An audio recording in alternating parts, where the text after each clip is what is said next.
ప్రజాస్వామిక వ్యవస్థలో విద్యను ప్రజల హక్కుగా ఒక విలువగా చూసేవారు. ఇప్పుడు అది మారిపోయింది. ప్రజల హక్కు, ప్రజాస్వామిక హక్కు కాస్త సరుకుగా మారిపోయింది. ఇంకా వివరంగా చెప్పాలంటే కార్పొరేట్ కమోడిటీగా మారిపోయింది. ఇది ఒక్క రాత్రిలో, ఒక రోజులో జరిగిన విషయం కాదు. దీనికి ఒక 60 ఏళ్ళ ఒక చరిత్ర ఉంది. 1968లో ప్యారిస్లో చాలా పెద్ద ఎత్తున విద్యార్థుల ఉద్యమం సాగింది. దాదాపు ఆ టైంలో ఒక ఏడాది అటు ఇటుగా భారతదేశంలో కూడా నక్సల్బరీ ఉద్యమం సాగింది. ఈ రెండు సంఘటనలతోటి ప్రపంచ ఆర్థిక సంస్థలు కంగారు పడ్డాయి.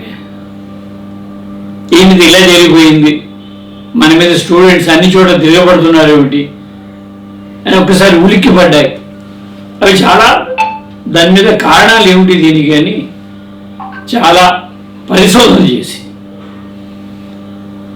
International monetary fund, world bank ఇవన్నీ కూడా వాటికి అర్థమైంది ఏమిటంటే ప్రభుత్వ విద్యాసంస్థల్లో ఫీజులు తక్కువగా ఉన్నాయి, పేద వర్గాలు కూడా అక్కడ చదువుకుంటున్నారు, వాళ్ళే ఈ ఉద్యమాల్లో రిక్రూట్ అవుతున్నారు.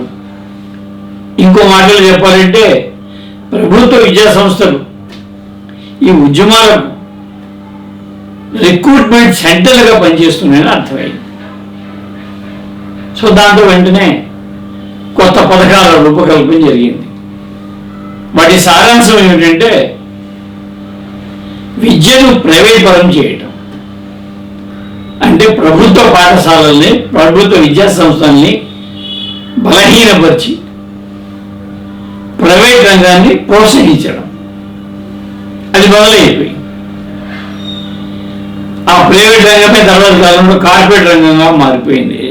కాలం మారిపోతుంది.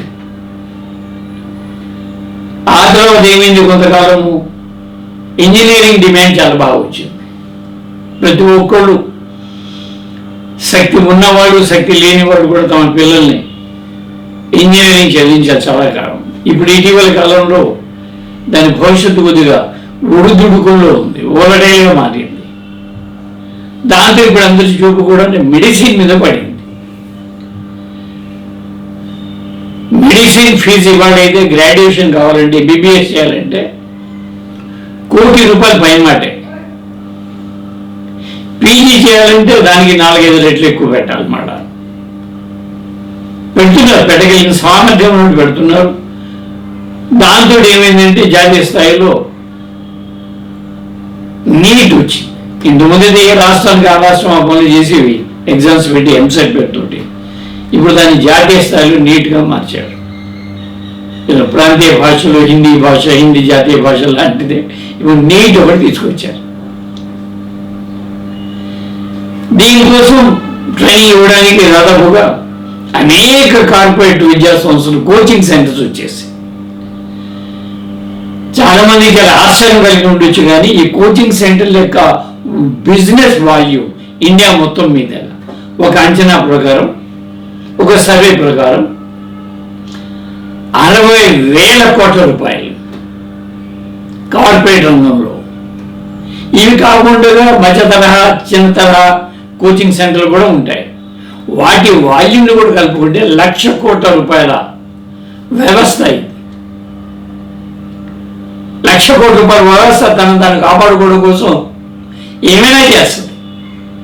₹10,000 కోట్ల కాదు, ₹20,000 కోట్ల పెట్టి కూడా క్వశ్చన్ పేపర్ని అది సంపాదిస్తుంది. అది సంపాదించకపోతే స్టూడెంట్స్కి చెప్పడం కుదరదు. అంతంత ఫీజులు ఎందుకు కట్టాలి స్టూడెంట్స్? క్వశ్చన్ పేపర్ ముందుగా ఇస్తారనే ఒక ఆశతోటే ఈ కాలేజీలో చాలా మంది చేరుతారు. సిలబస్ ఏమి చెప్పరు వాళ్ళు. నిజానికి క్వశ్చన్ పేపర్నే బట్టి పట్టించేస్తారు, ర్యాంకులు రావాలి కాబట్టి. అది పరిస్థితి. తర్వాత ఇంకో అంశం ఏంటంటే ఈ objective type of question papers, multiple questions అంటే మనం మల్టిపుల్ ఛాయిస్ క్వశ్చన్స్ అంటే MCQ. దీనిలో చాలామంది మన దేశంలో సైన్స్ చదువుతారు కానీ సబ్జెక్టు కానీ ఎవరు సైంటిస్ట్ కాదు, చాలామంది కాదు, చాలా అరుదుగా మాత్రమే సైంటిస్టులు అవుతారు. నేను స్టూడెంట్స్ సైన్స్ సబ్జెక్ట్ చదివేటువంటి వాళ్ళు భారతదేశంలో, ప్రపంచంలోనే భారతదేశంలో ఎక్కువ. ఎందువల్ల వీళ్ళు సైంటిస్ట్ కాదండి, వీళ్ళు ట్రైనింగ్ ఇచ్చే పద్ధతి ఎలా ఉంటుంది. MCQలో ప్రతి క్వశ్చన్కు 3-4 ఆప్షన్స్ ఉంటాయి. నేను ఒకసారి ఒక కాలేజీలో ఒక ఇన్స్ట్రక్టర్ ఎగ్జామ్కి వెళ్తున్న స్టూడెంట్స్కి సలహా ఇస్తున్నాడు, కోచ్ ట్రైనింగ్ లాస్ట్ స్పీచ్ అనమాట, వెళ్తుంటే ఎగ్జామ్కి.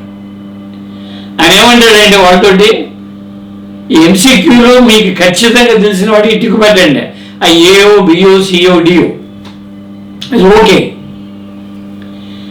మీకు తెలియని వాటిని అలా ఉంచేయండి. చివరి పావుగంటలు మీరు ఏం చేస్తారంటే ABCDలో ఏదో ఒకటి ఎంచుకోండి, A కానీ B కానీ C కానీ D కానీ ఏదో ఒకటి. అన్ని క్వశ్చన్స్ కూడా అదే రాయండి, ఏతో రాసి అన్ని ఏ రాయండి, B అనుకుంటే అన్ని B రాయండి, C అనుకుంటే అన్ని C రాయండి, D అనుకుంటే అన్ని D రాయండి. ఎందుకంటే క్వశ్చన్ పేపర్లో అలాగ వాళ్ళే ఆ 25% కేటాయిస్తారు 4 ABCDలకి. సో దాంట్లో మీకు 25% మార్కులు వచ్చేస్తాయి ఈజీగా, మీకు ఏం తెలియకపోయినా సరే. ఇది సలహా ఇచ్చేది. ఇలాంటి టెక్నిక్ నేర్పుతారు కానీ ఆ సబ్జెక్ట్ మీద జ్ఞానాన్ని నేర్పరు.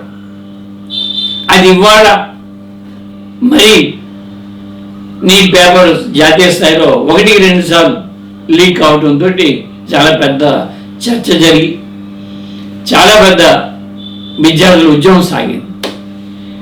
సరే, అది కూడా అక్కడ కూడా ఉదాహరణలు ఉన్నాయి. గతానికి 1968కి ఇప్పుడు కూడా ప్యారిస్లో బెంటిక్ అనేటువంటి కురవాడు దాన్ని నాయకత్వం వహించాడు. అదే పాత్ర భారతదేశంలో అభిజిత్ దీప్కే పాటించాడు. అక్కడ జీన్ పాల్ సార్ట్రే ఒక పెద్ద మనిషిగా దానికి ఒక థింక్ ట్యాంక్గా ఆయన ఉన్నాడు, మార్గదర్శిగా ఉన్నాడు ఆ ఉద్యమానికి. ఇక్కడ ఇండియాలో ఈ ఉద్యమానికి సోనమ్ వాంగ్చుక్ ఆ పాత్ర నిర్వహించాడు. నిజానికి చరిత్ర రిపీట్ అవుతుందంటే ఇదే 1968కి ఇప్పటికి. అయితే ఇప్పుడైనా సరే ఒక మంత్రి రిజైన్ చేయడంతో ఈ కథ ముగిసినట్టు కాదు. ఎందుకంటే ముందే చెప్పిన 1,00,000 కోట్ల రూపాయల వ్యవస్థ ఇది. ఇంకో మంత్రినో ఇంకో సెక్రటరీనో సెంట్రల్ గవర్నమెంట్ ఎడ్యుకేషన్ సెక్రటరీనో మరొకరినో పై ఈ మధ్యన ఒక విషయం అర్థమైంది. నీట్ ఏర్పాటు చేసిన తర్వాత దాంట్లో పర్మనెంట్ ఉద్యోగులు 25 మంది మాత్రమేనట. మిగతా వాళ్ళంతా అవుట్ సోర్సింగ్ వాళ్ళు, ప్రైవేట్ వాళ్ళు. అంటే ప్రభుత్వానికి ఈ విషయం మీద సీరియస్నెస్ లేదు. ప్రైవేట్ వాళ్ళు ఎంతకాలం ఉద్యోగం ఉంటుందో తెలియదు. పేపర్ వాళ్ళు చేతికిస్తే అమ్ముకోక ఏం చేస్తారు వాళ్ళు? ఈ కనీసం ఇంగిత జ్ఞానం ఉండాలి కదా. అంత ప్రెస్టీజియస్, అంత కీలకమైనది 1,00,000 మంది విద్యార్థుల భవిష్యత్తుతో కూడినటువంటి వారాన్ని ఎలా నిర్వహించాలి పకడ్బందీగా అనే మాట లేకపోతే ఎట్లాగా? ఇప్పుడేదో చెప్తున్నారు, ఫాస్ట్ ట్రాక్ కోర్టులు 6 నెలలు విచారణ పూర్తి, లేదా 5 కోట్ల రూపాయలు 10 కోట్ల రూపాయలు జరిమానా. 10 కోట్ల రూపాయలు దానిలో పెద్ద విషయం కానీ కాదు. 1,00,000 కోట్ల రూపాయలు వారం కదా. 1,00,000 కోట్ల రూపాయల వ్యవస్థలో 5 కోట్లు 10 కోట్లు పెనాల్టీ వేస్తామంటే అది పెద్దగా పనిచేస్తుందని నేనేదే అనుకో. ఇది దీని కూడా వాల్యూమ్, దీని కూడా గత చరిత్ర. ఇది 1968, 2026 విద్య ఒక హక్కు నుండి కార్పొరేట్ కమోడిటీ సరుకుగా మారడానికి ఒక 60 ఏళ్ళ చరిత్ర.